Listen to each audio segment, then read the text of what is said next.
selesainya Jaka Geledek melawan Herman. Ada tanding mati tapi satu. Ya. Tanding mati itu merupakan penutup untuk acara hari ini. Ya. Dia hanya Jaka Geledek. Salah Herman.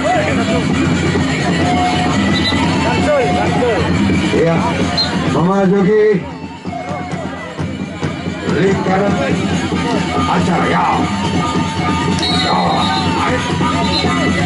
Kiri lalu pinggir, kita ambil tengah.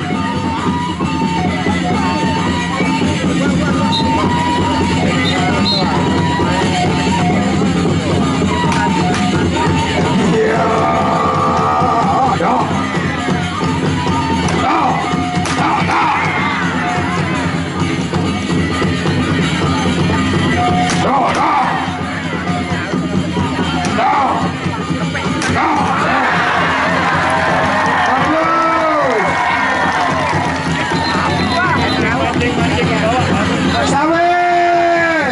Dia tak nyawa lain tapi ada.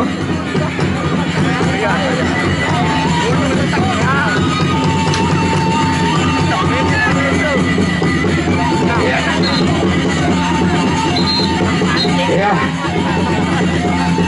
Sudah berakhir ronde yang pertama, tinggal ronde yang kedua. Jadi dimaklumi kepada para penonton, selesai ini ada tanding mati Sapar Kijang Kencana Sakre melawan PS Samsul Kudus. Ini untuk season yang terakhir. Ya, jadi dimaklumi.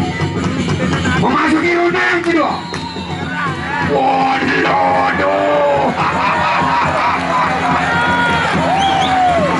Jadi dimenangkan